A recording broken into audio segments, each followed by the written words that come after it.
Alô, pessoal. Essa maratona, né? Estamos chegando ao fim, é o último painel. E eu vou convidar, então, eu não vou ser o moderador vai ser o Raul Sá, que eu vou chamar agora para vir aqui ao palco. Ele vai explicar um pouquinho o que aconteceu nesse painel, mas ele vai ser nosso moderador e eu vou ser aqui o auxiliar dele. Vamos lá, Raul, obrigado aí pela presença. Boa tarde, pessoal. Prazer estar aqui. Eu sou Raul Sá, sou servidor do Governo Federal, no Ministério dos Transportes e atuo também na SE Brasil. Faço parte lá da mentoria ferroviária, da mentoria de conectividade, da mentoria ESG. Enfim, primeiro eu agradecer as pessoas que ficaram até aqui nesse horário, né, Wagner? Foi uma jornada grande aí no dia, né?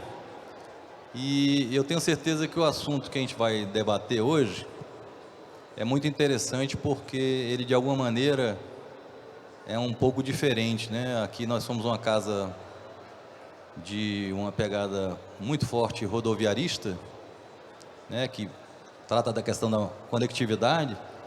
E aqui a gente vai ter a oportunidade de falar um pouco sobre ferrovias. E assim que a Luciana, que é a nossa outra painelista chegar, ela teve um problema num voo, ela perdeu o voo que ela estava vindo, mas ela fez um esforço de pegar um outro voo, acabou de nos avisar que está chegando, deve chegar talvez em 10, 15 minutos, e eu vou pedir a licença de vocês para assim que ela chegar, ela poder subir no palco e poder oferecer o conhecimento dela na parte aquaviária, principalmente nessa pauta de sustentabilidade. Então, pessoal, é isso.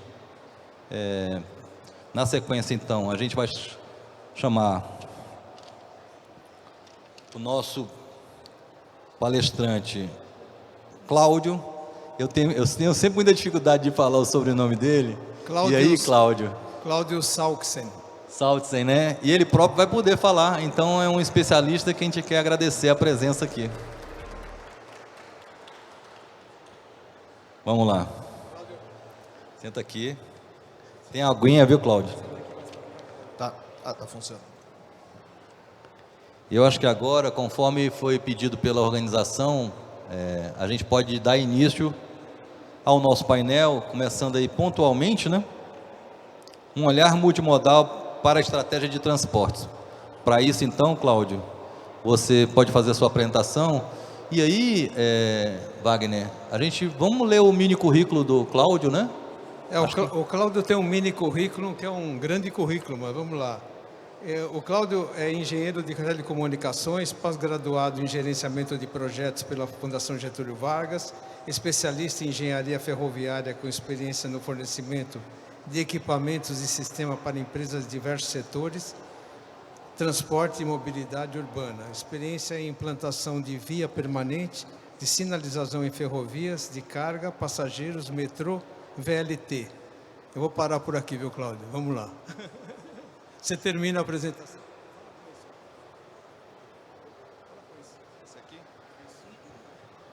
Bom, boa tarde, pessoal. Obrigado pela recepção aí no evento. É muito importante essa presença de nós, da Bifera, aqui num evento rodoviarista, para mostrar que nós somos irmãos de caminhada logística. Ou seja, deixa eu só... então, vale a pena a gente sempre reforçar que, na verdade, nós somos integradores, ou seja, a rodovia, o aquaviário, o aéreo e a ferrovia, eles se complementam, ou seja, não existe uma solução ideal para se transportar os bens que o Brasil tanto precisa, não só para o mercado externo, mas também para o mercado interno. Então, a soma desse conjunto de transportes que fazem com que a gente consiga realmente diminuir o famoso custo Brasil e, com isso, fazer uma cadeia logística e produtiva cada vez mais competitiva nesse mundo globalizado que a gente vive hoje, ok? Então eu vou mostrar alguns slides para vocês, compartilhar algumas informações, até para vocês conhecerem um pouco mais sobre o que é a ferrovia e qual a importância dela na matriz logística brasileira. Só para começar, o que é a ABFER, né? a associação que eu estou aqui representando? Primeiramente, agradecer, né, a presença, a oportunidade. O convite foi feito ao Vicente Abate, nosso presidente. Infelizmente, ele não pôde participar hoje, ele está num compromisso particular, então eu vim substituí-lo. Eu sou conselheiro técnico da ABFER, então é um prazer e uma honra estar aqui representando a ABFER e o Vicente Abate nesse evento. Basicamente, a ABFER ela é uma associação que foi criada em 8 de agosto de 77. A missão dela é fomentar o crescimento da indústria ferroviária e a robustez dessa indústria. A gente lembra que a indústria ferroviária ela é uma indústria extremamente importante para o país, porque ela chega a ser um objeto de defesa do país. Nós temos inclusive bitolas diferentes no Brasil para defesa do país, para não permitir a invasão do Brasil por ferrovia, para vocês terem uma noção. Além disso, a nossa defesa é da expansão do transporte ferroviário, tanto de carga como de passageiros. Obviamente a gente teve um encolhimento com a privatização dos anos 90, você teve ali vários trechos economicamente inviáveis, que não fazem sentido numa operação privada, e aí nós tivemos um encolhimento e agora nós temos uma aceleração realmente grande de projetos que a gente vai comentar um pouco mais aí para frente, ok?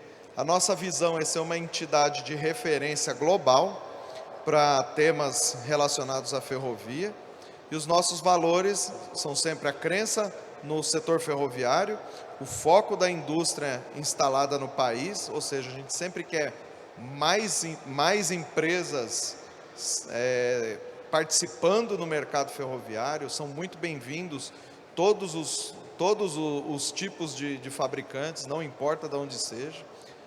Então a gente reforça que a indústria nacional é essencial para a ferrovia.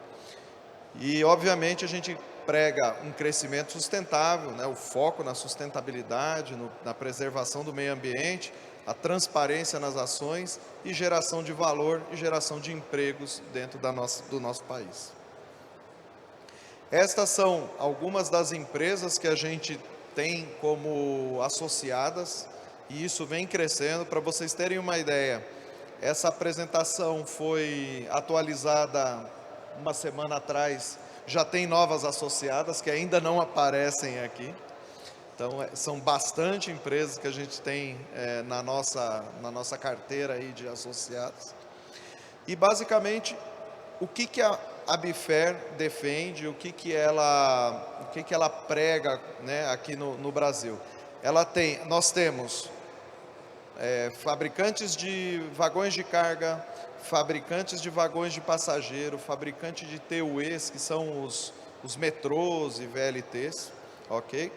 Nós temos fabricantes de locomotiva de carga, e aqui vale ressaltar, quando a gente fala de ferrovia de carga, vem muito a ferrovia americana na nossa cabeça. E é muito interessante saber que nós temos aqui no Brasil empresas internacionais que fabricam no Brasil e exportam tecnologia de ponta, inclusive para os Estados Unidos e Europa.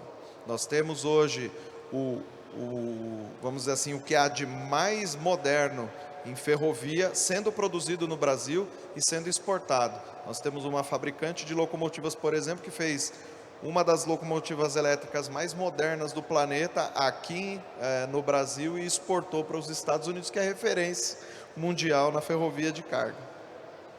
Temos também fabricantes de via permanente, nós temos os fabricantes de sistemas de sinalização, sistemas de controle de ferrovias e toda essa cadeia produtiva de materiais que vocês possam imaginar de ferrovia aqui no Brasil sendo feito na excelência. Nós temos os melhores exemplos, os melhores engenheiros trabalhando em grandes empresas aí, que são referência inclusive fora do país. Ok? Empregamos 66 mil pessoas. Aqui é a grande importância da indústria ferroviária, e essa é a nossa luta, fazer essa indústria ser cada vez maior e cada vez empregar mais gente, dar mais oportunidade para as pessoas.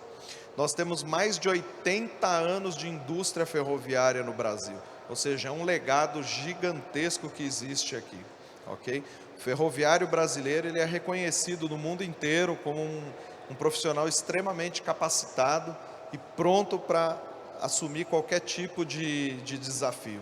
É pujante isso. Nós vamos na Europa, nos Estados Unidos, as pessoas conhecem os ferroviários brasileiros como profissionais extremamente capacitados e prontos para agir em qualquer tipo de situação. Nós movimentamos 7 bilhões por ano. Temos mais de 6 bilhões de investimentos que foram feitos. Nós temos mais de 70 empresas, como eu mostrei para vocês aí no slide anterior, associadas, e geramos mais de 26 bilhões de reais nos últimos anos em exportações dessa indústria que está aqui instalada. Ok? Só de área construída em galpões, áreas industriais e tudo mais, nós temos mais de 700 mil metros quadrados de galpões instalados com capacidade produtiva disponível.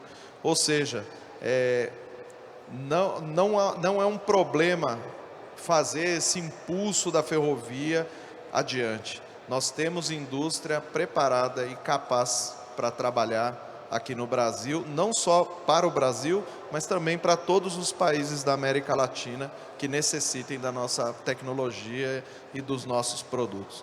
Aqui a gente pode ver no mapa que está aqui do lado, alguns dos nossos principais fabricantes de material rodante. E se a gente expandir esse mapa para produção de dormentes, produção de AMVs ou outro qualquer tipo de material necessário na ferrovia, esse mapa vai ficar todo pipocado de pontos de referência. Nós temos a indústria espalhada pelo Brasil inteiro. E aqui eu vou falar um pouquinho para vocês dos números de produção de vagões e locomotivas. E aqui que a gente tem um ponto de atenção. Nós vemos que, devido aos ciclos econômicos do país, prioridades de investimento que aparecem, nós temos uma queda na produção de 2011, 2012 para cá. Quando você vê os números, tanto de vagões de carga como de locomotivas, dá para ver que vem numa posição de estabilidade crescente. Esse é o momento que a gente está situado agora. Nós vemos uma evolução da ferrovia como modal, como negócio e como integração logística. Então, as empresas estão investindo e agora com as renovações de concessões da Vale, MRS, VLI, que a gente vai ver logo mais na frente, isso vem trazendo investimentos realmente importantes no mercado ferroviário. Então, quem quiser entrar na ferrovia, eu digo que é o momento ideal. Esse é o momento de entrar na ferrovia ou de integrar a ferrovia às operações logísticas, porque é o momento que a ferrovia vem ganhando tração e acelerando o crescimento e a eficiência operacional logística do Brasil. Então, quando vocês veem os números, vocês perguntam, mas Cláudio, tem 85% de ociosidade, o número não bate, né? Se você olhar os números totais, tanto de vagões como de locomotiva não bate, com 85% de ociosidade, ou com 70% de vagões e 70% de ociosidade para locomotivas. Mas aí eu explico, a gente tem uma nota de rodapé ali, que mostra a capacidade ajustada, logo acima da nossa indústria, versus a capacidade instalada, ou seja, qual é a capacidade completa dessas fábricas cheias de pedidos, com todos os funcionários possíveis. Então vocês veem o tamanho de capacidade instalada que a gente tem no Brasil, não sendo utilizada ainda pelo mercado, mas ela está lá pronta para ser ativada e ser retomada essa produção. Ou seja, nós temos aí, como pode ser visto, mais de 12 mil vagões podem ser feitos por ano, ou 250 locomotivas construídas por ano. E a gente não chega nem perto da metade. No caso dos vagões são 2.000 e no caso das locomotivas 150, que é a capacidade ajustada por ano. Porque, obviamente, teve essa queda e aí a gente teve que ajustar as capacidades produtivas para se adequar e, obviamente, se manter competitivo no mercado. E aí a gente vai partir para o ponto que é o que realmente a gente veio discutir um pouco aqui, a intermodalidade, ou seja, essa conexão entre a ferrovia, o aquaviário, o rodoviário e o aéreo. Como é que funciona isso, né? Como é que a gente pode fazer um pensamento aqui criativo em relação a esse assunto? Vale lembrar que na história recente do país, as pessoas falavam, não, porque o Brasil abandonou a ferrovia e foi para a rodovia. Isso não é verdade. Na verdade, o que nós temos é um modal que não se atualizou na época das empresas estatais, que as ferrovias estatais, elas tinham uma deficiência operacional absurda, elas geravam prejuízos recorrentes e com isso não havia investimento. Sem investimento, infelizmente, a ferrovia acabou ficando para trás. E aí ela perdeu eficiência logística.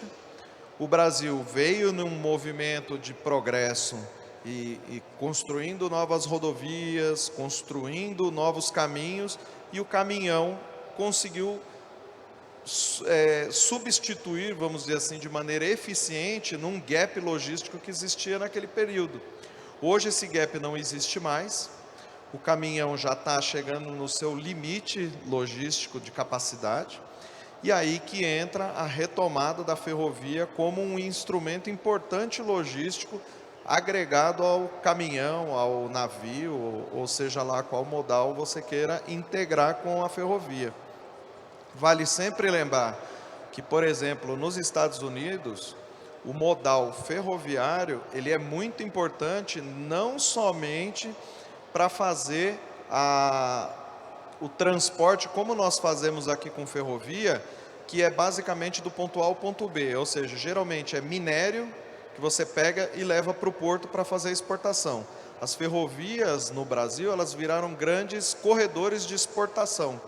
E um fator assim, importantíssimo da ferrovia foi abandonado, deixado de lado, que é utilizar a ferrovia para fazer a logística nacional, interna também, juntando a alta capacidade da ferrovia aos caminhões, onde a gente consegue, por exemplo, fazer pequenos trechos, ou o last mile, como a gente chama tecnicamente na área logística, deixando esse last mile para os caminhões, que é a escolha mais inteligente, e deixar a ferrovia para fazer os grandes percursos de cargas pesadas, que precisam de realmente uma grande capacidade de movimentação.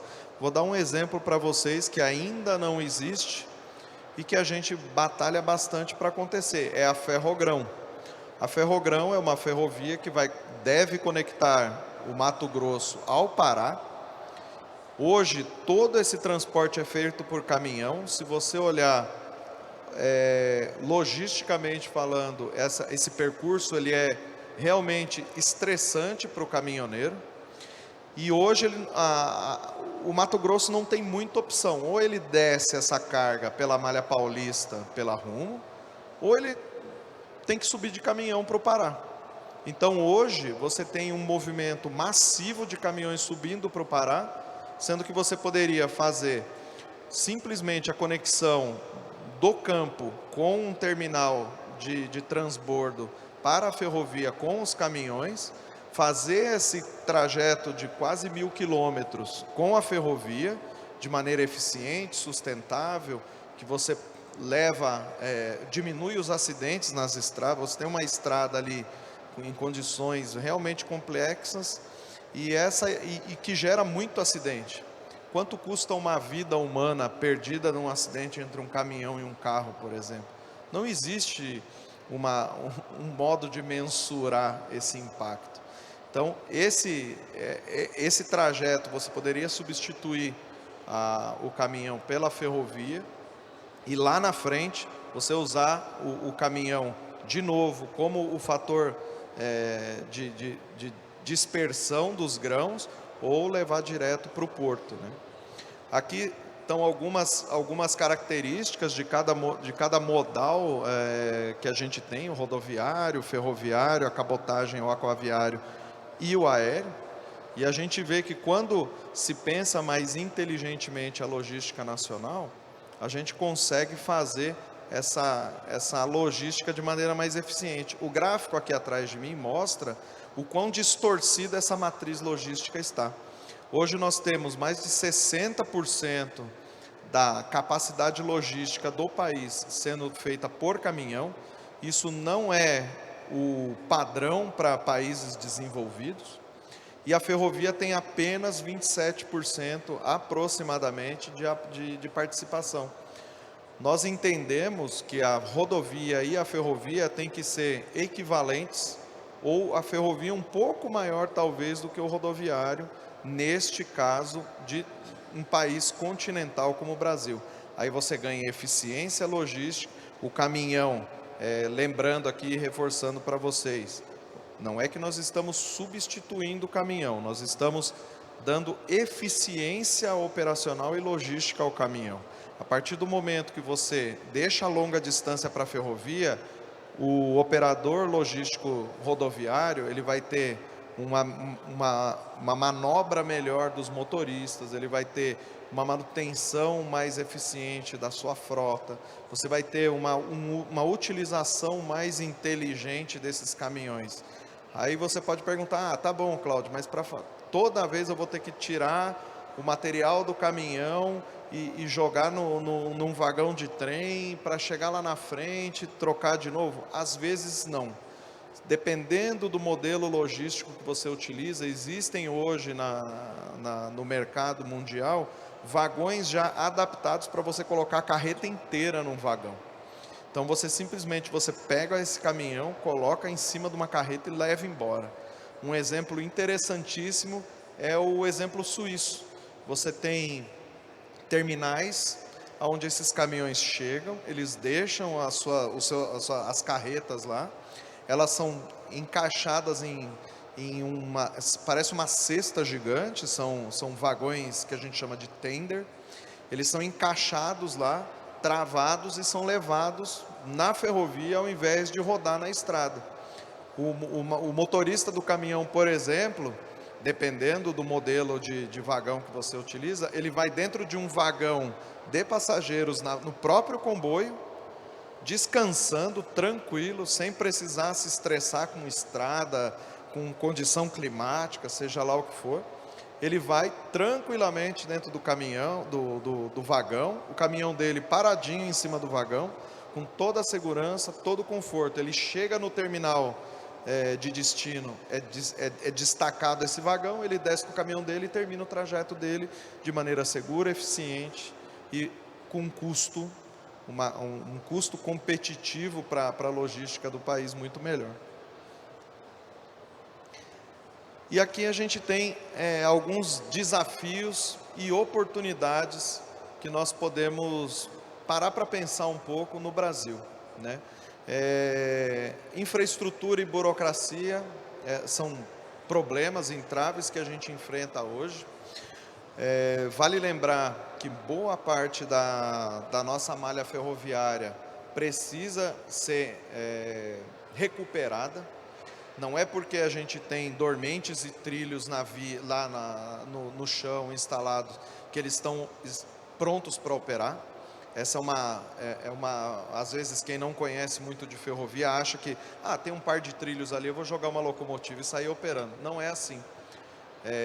Muitas vezes, quando você tem um nível de abandono da ferrovia muito grande, ela se torna inviável para ser operada. Então isso precisa ser recuperado, refeito, ser repensado. Às vezes, olha, eu tenho uma bitola métrica, eu tenho que trocar para larga ou não. Tudo isso são estudos que têm que ser feitos. E essa infraestrutura, infelizmente, ainda hoje demanda bastante investimento, e isso é um calcanhar de Aquiles, vamos dizer assim. Outro exemplo, nós temos somente a operação vertical no Brasil. A operação vertical, ela foi muito importante naquele momento, no primeiro momento da privatização das ferrovias, onde a gente tinha uma malha extremamente debilitada, com um material rodante extremamente defasado, e aí você precisava de grandes grupos econômicos que assumissem essa operação por região e fizessem os investimentos necessários para que essa ferrovia, além de avançar mais de 30 anos de atraso em investimento, conseguisse uma capacidade operacional que viabiliza economicamente essa malha ou essa ferrovia. Então, são vários desafios que foram vencidos por esses operadores que aí estão, mas nós estamos chegando em algumas das operações de malhas ferroviárias no limite operacional ou na inviabilidade econômica para o modelo vertical, que a gente chama, onde o dono da via é o dono da operação ferroviária. É aí que a gente tem que parar para pensar um pouco nas malhas que não estão funcionando efetivamente com o modelo vertical e repensar um pouco esse modelo. A nossa ideia, tanto na Bifer como no Instituto de Engenharia, é usar algumas malhas inoperantes atualmente como um modelo para fazer uma primeira, vamos dizer assim, um primeiro estudo, um primeiro desenvolvimento de um modelo de matriz ou horizontal, ou a gente chama de, brincando lá entre nós, horivertical, ou seja, um híbrido entre o horizontal e o vertical, onde você fornece. Qual que é a grande diferença? No vertical, a mesma empresa opera e é dona da malha, então, obviamente, ela vai preferir não abrir janelas ou slots de operação para outras operadoras ferroviárias, a gente chama ou de operador ferroviário independente ou o agente transportador ferroviário de cargas, que seria mais ou menos o modelo rodoviário. O modelo rodoviário, a rodovia não é de uma empresa de logística, a rodovia ela é de uma concessionária que cuida dessa ferrovia, e essa ferrovia disponibiliza a via para que as operadoras logísticas coloquem seus caminhões para rodar lá. Essa é a nossa ideia na ferrovia, que nós tenhamos, a partir de um determinado momento, uma malha disponível por uma empresa que cuide dessa via e mantenha ela de maneira eficiente e com boa qualidade de manutenção, e que ela disponibilize slots para, por exemplo, como no caso americano, voltando aqui um pouco nos Estados Unidos, que é um modelo que a gente usa bastante, que a gente consiga que talvez, por exemplo, uma empresa de logística rodoviária faça um investimento em vagões de trem, em locomotivas, e pegue slots ferroviários para poder fazer uma operação integrada ferrovia-rodovia. E isso hoje, infelizmente, ainda não é possível, mas é a briga que nós da associação fazemos. Pregamos também a modernização, ou seja, cada vez mais utilizar modelos mais eficientes, com mais tecnologia, com inteligência artificial, com machine learning e tudo mais, para você aumentar a capacidade logística e de eficiência operacional da ferrovia, que hoje ainda nós somos um pouco deficientes, mas temos plena capacidade de expansão. E a partir desse momento que você tem tudo bem estruturado, via operadores ferroviários e uma tecnologia nova sendo disponibilizada, nós temos expansão de malha, disponibilidade maior de ferrovia, e aí o ciclo positivo se autoalimenta, ele se retroalimenta. E aí você tem cada vez mais uma ferrovia mais eficiente, disponibilizada para operadores, diminuindo o custo Brasil, aumentando a competitividade nacional. Aqui há um pequeno gráfico que a gente mostra que, apesar de todos os entraves que a gente sofreu no passado, esse é um exemplo muito interessante do que acontece na ferrovia atualmente. Nós temos um aumento de 88%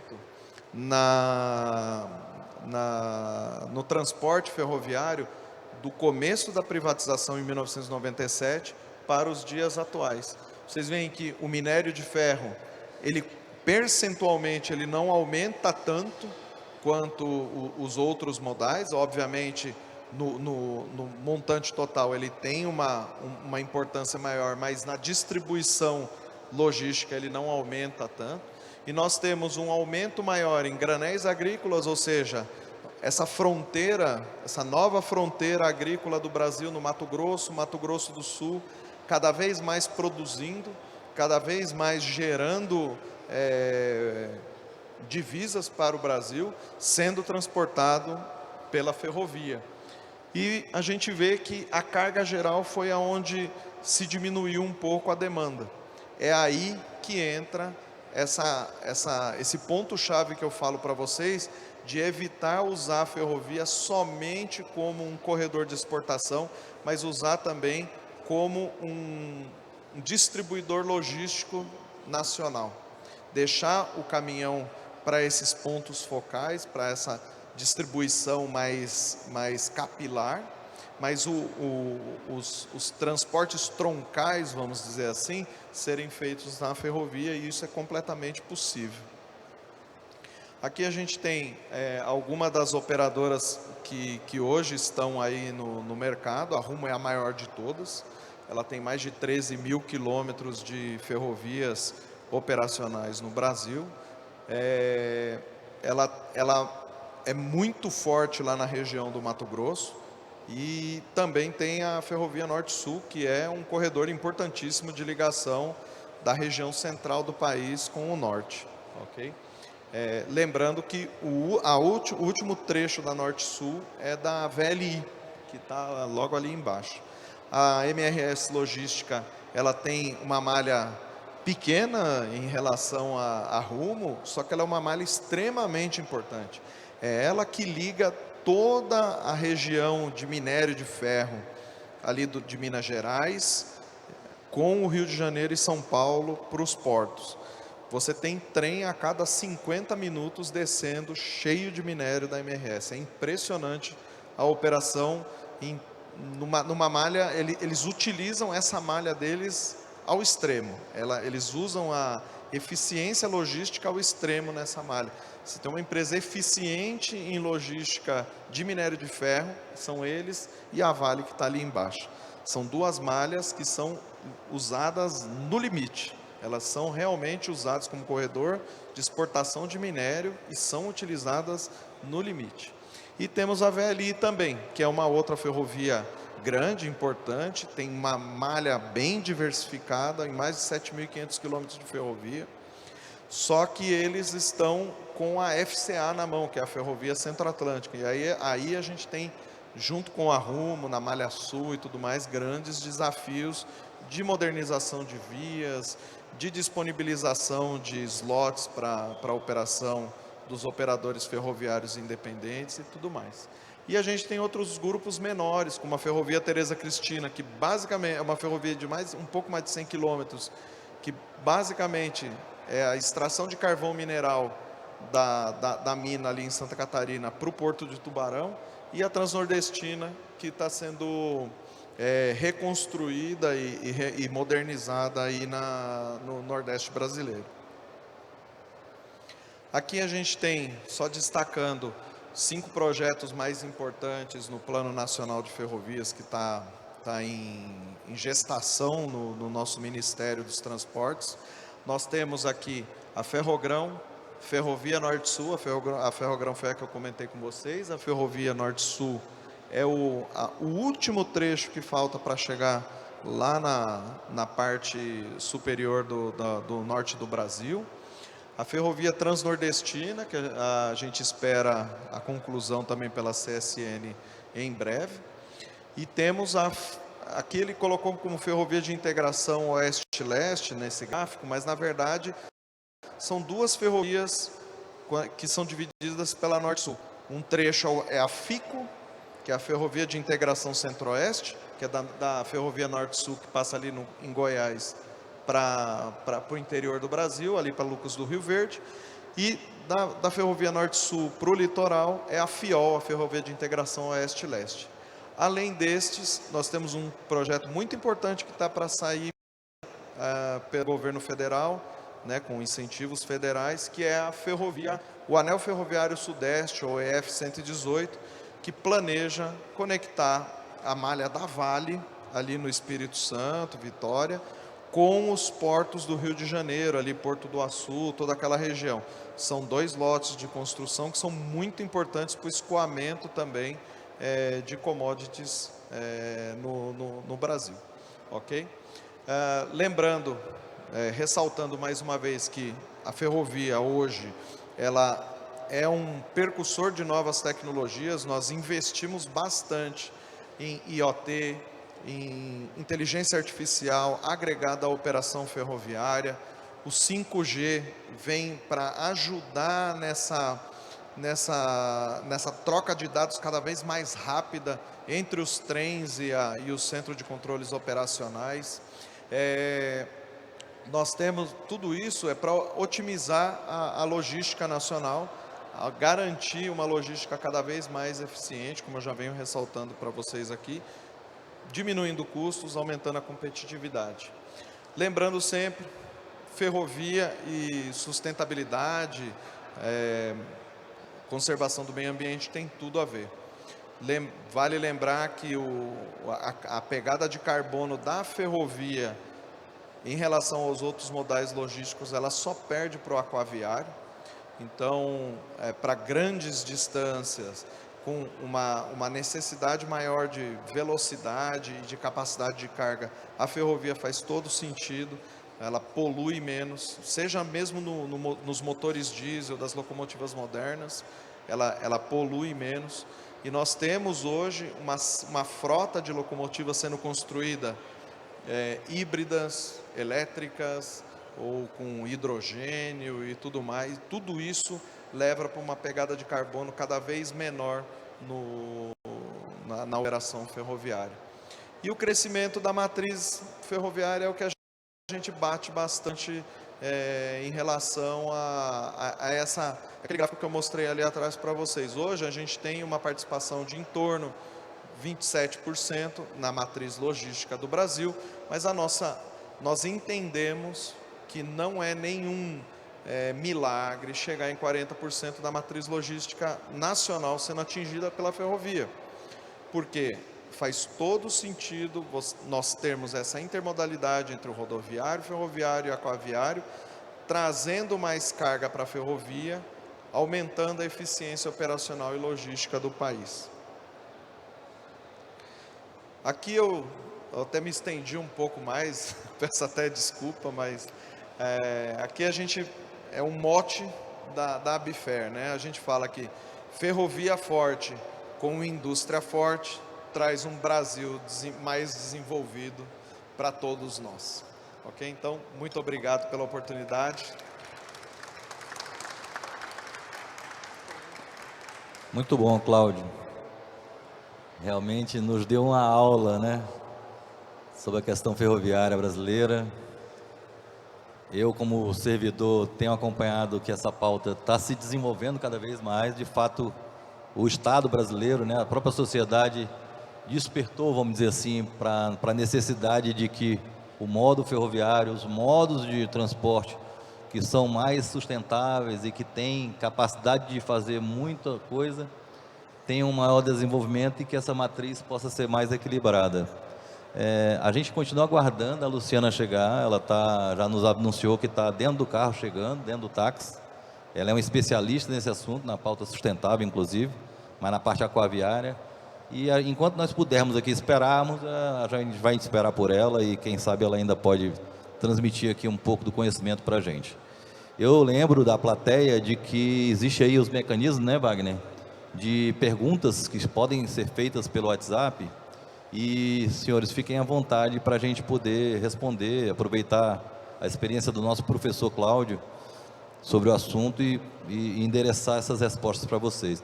Eu vou fazer aqui uma provocação, Cláudio, e também Wagner, se estiver disponível para abordar, a questão da verticalização. Mas não essa verticalização que você citou, né, que é aquela verticalização que pode ser chamada de horizontal nas ferrovias, quando se discute a questão do direito de passagem, até que ponto um tramo ferroviário ou uma concessão ferroviária, ela precisa necessariamente colocar à disposição do mercado, como eles chamam de passagem, né, onde um outro operador ferroviário possa fazer uso daquela mesma linha para uma outra carga. Mas eu queria abordar muito mais a questão da verticalização das grandes empresas que, principalmente na área de navegação, têm anunciado. Aliás, eu vou citar a UPS. A UPS também é uma empresa que faz transporte de carga de alto valor agregado através de aviões, mas que a Nadir Moreno, que é a CEO, já anunciou que vai verticalizar, ou seja, ela pretende também fazer investimentos em outros modos de transporte. Então, para mim, isso é intermodalidade, é multimodalidade. É quando aquela empresa entende que ela tem o apetite e o interesse em sair daquele core business que ela atua, tradicionalmente, e atuar em outros modos de transporte. E eu reputo isso muito a questão da tecnologia. Eu realmente acho que a tecnologia tem permitido que esses interesses surjam, porque naturalmente os executivos têm identificado que através de tecnologia essas coisas podem acontecer e gera performance e muitas vezes com um custo menor. Então, se você puder falar um pouco sobre isso, a gente vai te agradecer, Cláudio.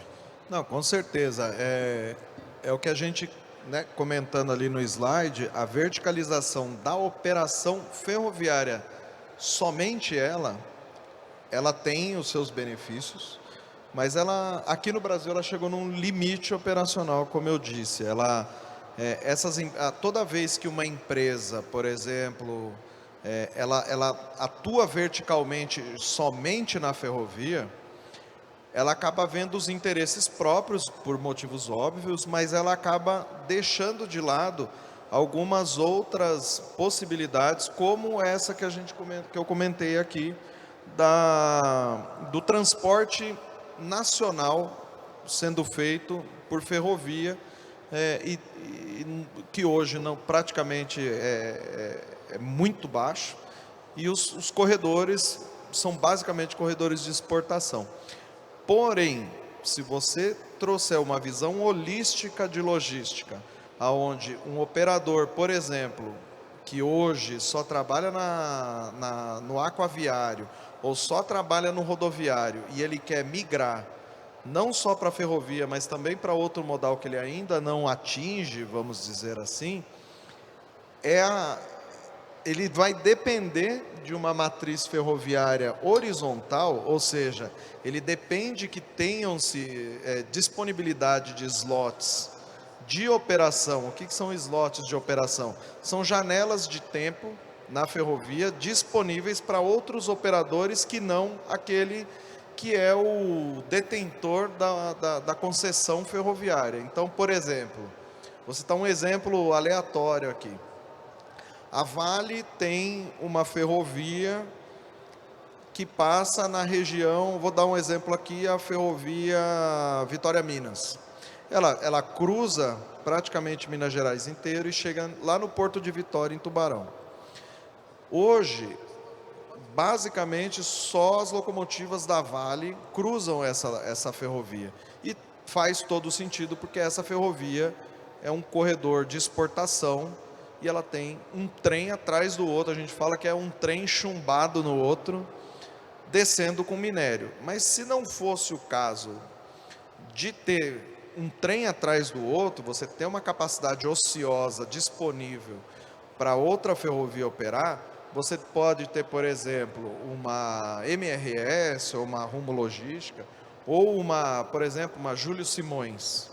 A Júlio Simões decide investir em locomotivas e vagões e ela compra slots operacionais desta ferrovia que hoje está nas mãos de outro concessionário, e nesses slots operacionais ela coloca os trens dela para circular, pagando uma taxa para o detentor da via permanente, né, que a gente chama de via permanente, são os trilhos onde o trem circula, e ele consegue dessa forma racionalizar ou diminuir custos logísticos, porque ao invés dele mandar, por exemplo, vale lembrar, um vagão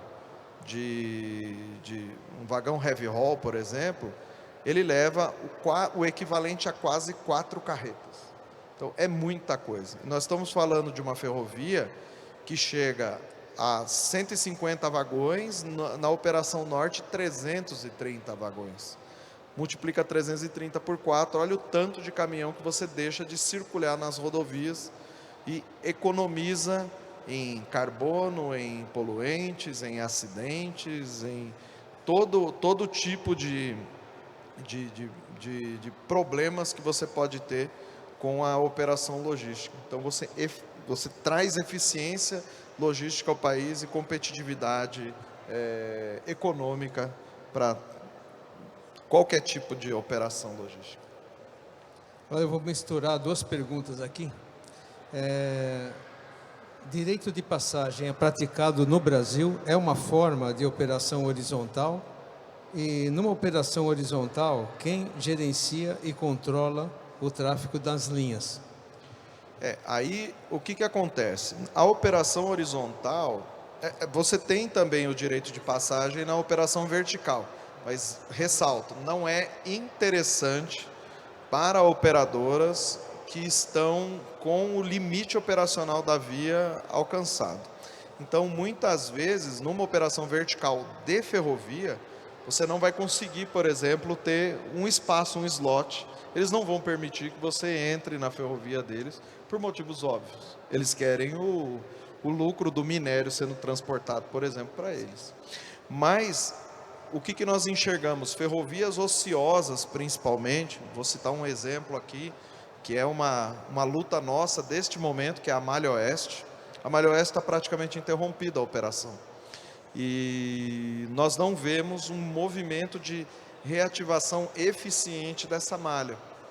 A nossa proposta é, se lançar uma concessão com o modelo horizontal na Malha Oeste, permitindo uma conexão no fim da Malha Oeste com a Malha Paulista para ter um acesso ao Porto de Santos, porque hoje ela está isolada, porque aí, além de você ter a oportunidade de ter um corredor logístico de exportação, se você não precisa dessa conexão com a Malha Paulista, por exemplo, você pode fazer uma logística integrada praticamente de Corumbá até Sorocaba.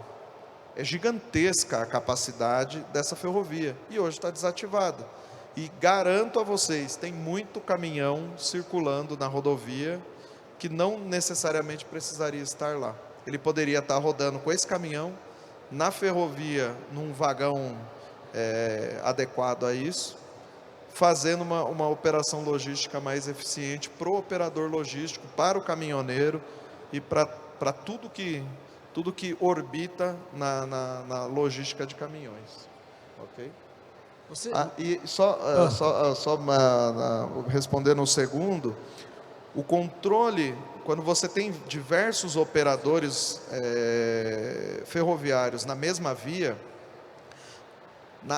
na ferrovia é diferente. A sinalização é quem garante a disponibilidade e a segurança operacional das ferrovias.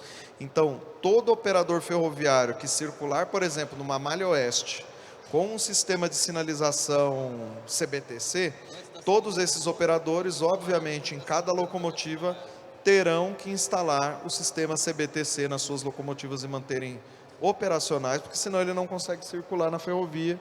Então, dessa forma é garantida a segurança operacional no modelo horizontal. Pronto. Antes da segunda pergunta, Wagner, eu ia convidar a Luciana, mas ela, como é uma moça que teve seus problemas, né, e que correu para estar aqui, né, Luciana? Você própria já subiu no palco, então a gente quer te agradecer. Eu sei que você fez um esforço danado para estar aqui. Vamos tentar extrair o máximo de conhecimento teu no curtinho tempo que a gente tem. E eu vou ler rapidamente o teu currículo, tá? Você é oficial da Marinha Mercante, é engenheira mecânica e de segurança e é mestre em ciência e tecnologia dos materiais, doutoranda em engenharia naval e oceânica pela COP. E você é CEO e diretora técnica da Marmec Engenharia, Consultoria e Treinamentos, com ampla experiência em projetos voltados à segurança, manutenção, posicionamento dinâmico, descarbonização, eficiência energética, tanto no setor offshore quanto onshore. E é integrante da delegação brasileira na IMO, né, perita do Tribunal Marítimo, diretora institucional da Marinha do Vista Brasil, que é um fórum de mulheres, né, que é de lideranças de mulheres. Então, Luciana, só para te dizer que a gente está aqui já num caminhar já mais longo aqui do painel. O Wagner ia fazer a segunda pergunta para o Cláudio, que é o nosso palestrante, e na sequência eu vou pedir a palavra para você poder falar um pouco mais. Então, Wagner. Eu acho assim, pelo tempo que nós temos... Já vamos dar a palavra para ela? Eu vou te sugerir uma coisa. Você poderia fazer sua apresentação, Luciana? E aí a gente faz uma última pergunta para você, tá bom? Tá bom. Você pode ir até o púlpito ou falar aí mesmo, vai aparecer sua apresentação aí. Tá ótimo. Bom, E se apresentar também, né? Certo. Primeiro, desculpa, né? Mas graças a Deus consegui chegar, mas olha, não sou de São Paulo, sou do Rio. E de última hora eu fui literalmente convocada pela delegação para estar em Londres amanhã. Então eu vou sair daqui, vou para Guarulhos ainda, pegar o voo para Londres. Então assim, literalmente, frotas conectadas. Só que nessa conexão as coisas nem sempre saem como esperada, né? Então, mais uma vez, desculpe pelo atraso, né? Problemas logísticos, né? Mas enfim, cheguei. A grande questão hoje, né, que nós temos na IMO, né, e que está cada vez mais impulsionando, né, a interconexão entre os modais é o tema de descarbonização, né? Então aí, ó, quando o mar entra na rota, eficiência energética e conexões que reduzem emissões. A International Maritime Organization, que a gente chama de IMO, né, ela só legisla o navio, tá? Então, agora estamos com a pauta de descarbonização e você pensa assim, o que descarbonização tem a ver com isso, Luciana? Tudo, né? Acabou que eu pulei uma parte aí do quem somos, né? Já fui direto pro tema da palestra, né? Bom, eu sou diretora da Marmec, né? A Marmec é uma empresa que trabalha com assessoria de vistorias, né? Estudos técnicos, né? Prospecção, estudos de viabilidade, processos de descarbonização, inventários de carbono, né? Nós vamos falar rapidinho sobre esses 6 pontos aí, tá? A Portos e Navios é uma revista muito conceituada no nosso setor, né? No setor aquaviário, né? Tem outras publicações. Quem quiser conhecer um pouquinho mais desse mundo, tem meu LinkedIn, que eu vou botar aqui, tá? Mas agora vamos entrar no tópico mesmo, né? Então, a eficiência energética, né, ela está na pauta da IMO e a eficiência energética, na verdade, ela não começa com o navio, aí que está. Ela só legisla o navio, mas ela entende que o combustível que está alimentando o navio, que está abastecendo no navio, toda a logística dele, toda a cadeia dele conta. E aí que entra a conexão, né, dessa intermodalidade que nós estamos tanto querendo e buscando, né? Então, a IMO, ela desenvolveu indicadores, tipo o Inmetro, para balizar, tá, todo esse cenário e dar nota. E é o seguinte, agora cada tonelada de CO2 emitido pela embarcação é $100. Só que isso multiplicado pela intensidade de carbono, e a intensidade do carbono é a história do combustível. Então você pode ter um combustível super alternativo. Se da linha de produção até chegar no navio, ele não tiver uma logística, uma rota eficiente e otimizada, você vai perder o cliente. Ele vai procurar aqueles que são mais eficientes. Agora mudou, o jogo não é quem vende mais barato. Porque a galera faz conta, né? Você pode vender muito mais barato, mas se a sua intensidade energética de carbono ela é elevada, no final sai muito mais caro para o armador. E ele paga a nível internacional. Isso paga diretamente para a IMO, que é uma agência executiva da ONU. Então não dá nem para jogar assim, pago depois, sabe? Vamos botar na justiça? Não acontece isso, tá? Bom, isso tem a ver com o Brasil. Bom, essa pauta, exatamente essa pauta, ela está agora alavancando no BNDES, né, a pauta de crédito de carbono. Então, a pauta de crédito de carbono, ela inicia por essa demanda internacional. E essa pauta de crédito de carbono, que iniciou com a demanda internacional, ela vai ser agregada a todos os modais do Brasil, né? Todos os modais que nós temos aqui. Bom, o ciclo de vida do carbono conta pra caramba, né? Então, nós temos aqui a fonte do combustível, o modal marítimo e a pegada de carbono. A fonte de combustível, se você é um combustível fóssil, você já começou ruim, né? Você já tem uma intensidade de carbono elevada. Agora, se você for alternativo, ele pode ser bom ou ruim, dependendo da sua logística. O combustível alternativo, por natureza, ele tem uma pegada de carbono menor. Mas se no transporte, né, até ali o porto, até o cais, ele não vier dentro de uma eficiência, dentro de uma intermodalidade eficiente, vai sair bem mais caro. Eu estou correndo, gente, porque imagino que vocês estão aqui, né, já há um tempo, então não quero entediá-los, então estou indo um pouquinho rápido. E como o setor terrestre pode se beneficiar?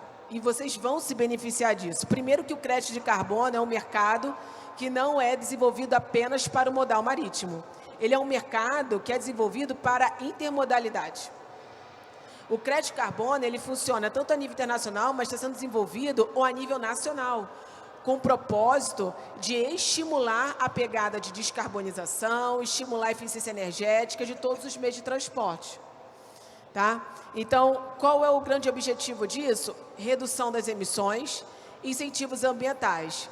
Mais uma vez, nós estamos vendo a pauta ambiental entrando em outras pautas e alavancando a economia, né? Então, nós temos aí, né, a otimização da logística, né, e, com isso, a redução das nossas emissões. Bom, caminhos práticos para o Brasil, né? Projeto piloto. Nós estamos com alguns projetos, inclusive eu estou liderando um, que é com a relação à queima do etanol de milho de segunda geração em motor diesel marítimo. Né, o motor ciclo diesel, ele não foi desenvolvido para queimar combustíveis à base de álcool, né, que seria o etanol, o metanol. Né, então, estamos aproveitando o que já foi desenvolvido lá na Europa para o metanol e inserindo o etanol. Mas nada disso adianta se nós não conseguirmos tirar esse etanol lá do Mato Grosso e chegar aqui no nosso litoral com a menor pegada de carbono possível. Porque a vida, o ciclo de vida desse combustível, desde a produção até chegar no porto, conta.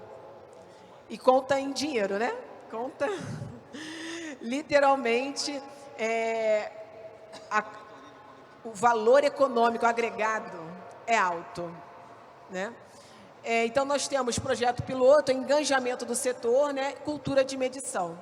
A cultura de medição é algo que o setor terrestre já tem isso muito mais desenvolvido, muito mais fortificado. A cultura de medição ainda no setor aquaviário ainda está muito do operador, anota numa prancheta e coloca no diário. tá? Então, assim, existem muitas embarcações modernas que que não precisa nem fazer essas anotações, porque o PMS, que é o Power Management System, né, que é todo o sistema de gerenciamento de energia da embarcação, já faz sozinho. Mas nem todas as embarcações, a maioria, na verdade, não tem isso, tá? A maioria ainda é na prancheta, na boa e velha prancheta. Essa cultura de medição que acho que o setor terrestre tem muito para nos ensinar. Bom, estou voltando para lá hoje, né? Essa é a galeria de fotos da nossa última sessão da IMO, onde nós estamos discutindo esses assuntos, né? E é isso. Preparar para as perguntas, que é mais legal as perguntas. Muito obrigado, Luciana. Vou fazer uma pergunta, uma curiosidade minha, de fato. Me fala um pouco se hoje o Brasil, na discussão internacional, ele está mais presente no sentido de ter uma afirmação, né? Afinal, nós sempre fomos, a gente não pode contestar que o Brasil sempre foi um país que investiu pesadamente em práticas sustentáveis, né? A gente tem aí o caso do antigo Proálcool, né, que agora é o etanol, quer dizer, 40 anos de um projeto espetacular. A nossa indústria automobilística, então, é responsável por tudo isso. A gente tem que lembrar que os nossos antepassados investiram em hidroelétricas, quer dizer, o Brasil é um país que é energizado por uma energia sustentável de hidroelétrica. Nós temos um grande potencial hidráulico, eólico, solar, quer dizer, são muitas coisas que fazem com que o Brasil, de fato, seja um player global verde. Mas eu sempre fiquei com a indagação e teve um determinado momento que eu ouvi um embaixador alemão, aliás, um embaixador brasileiro na Alemanha dizer: não, o Brasil pecou por não ter uma posição afirmativa nos debates que aconteciam na Europa quanto à pauta verde, ou seja, a Europa, que sempre foi lá um continente que foi muito consumidor de energia, etc, etc, estabelecendo as regras. Então eu pergunto, é uma curiosidade minha, você como uma representante brasileira na IMO, eu pergunto, o Brasil agora tem sido um pouco mais incisivo nesse debate, está se posicionando numa condição melhor? Fala um pouco para a gente como tem sido esse momento atual do Brasil nessa representatividade internacional. Bom, eu sou um pouco suspeita porque eu faço parte da delegação, né? Faço parte da delegação há 6 anos, né? Nos assuntos de environment, né, que é de meio ambiente, o Brasil é referência. Nós somos procurados, inclusive, por várias outras delegações, solicitando apoio, porque eles sabem que quando a gente apoia, nós acarretamos, vem com a gente outras delegações. Então, hoje o Brasil ele é referência na IMO, na parte de environment, é referência na parte de segurança, tá? Inclusive, nós temos várias participações de momento histórico normativo que está sendo escrito e que o Brasil foi aquele conciliador.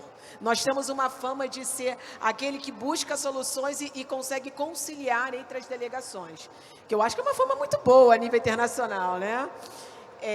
Nós temos sido bem incisivos. A gente entendeu, eu acho que tudo isso começa quando a gente entende, há 15 anos atrás, que não dá para negar a pauta.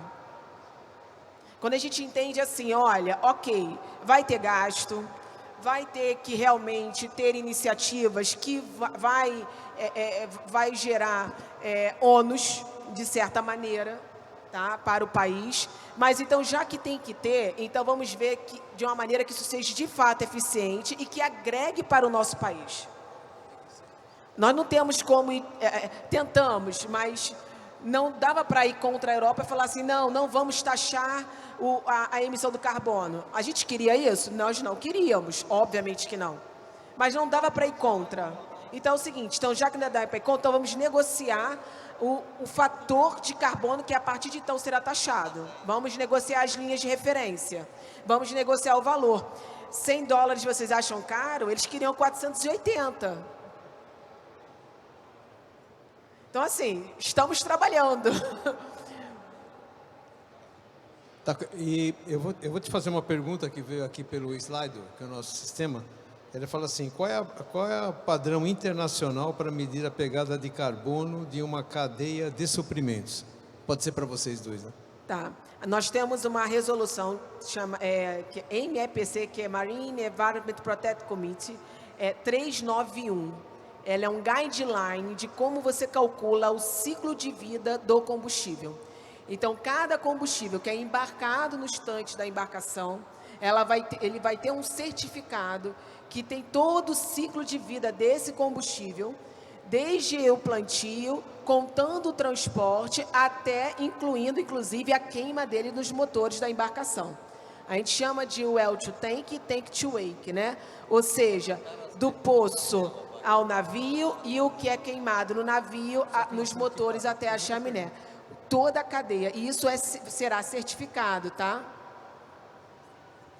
Bom, é com você. Não, na verdade, o tempo correu, a gente aqui acabou avançando um pouco no tempo, mas cumprindo aí o ritual, né, do compromisso com o horário, a gente encerra, agradece a presença de todos, essa paciência de ficar aqui até esse horário, nem todos ficaram, mas os que ficaram a gente agradece demais, agradece aqui o Wagner, agradece o Cláudio, agradece a Luciana, principalmente Luciana, muito obrigado pelo teu esforço de vir, porque puxa vida, você podia simplesmente dizer que não tinha condição de vir, mas você fez questão de vir, então a gente agradece. E dando aí por encerrado o dia, né, pessoal? Então agradecer a presença de todos vocês.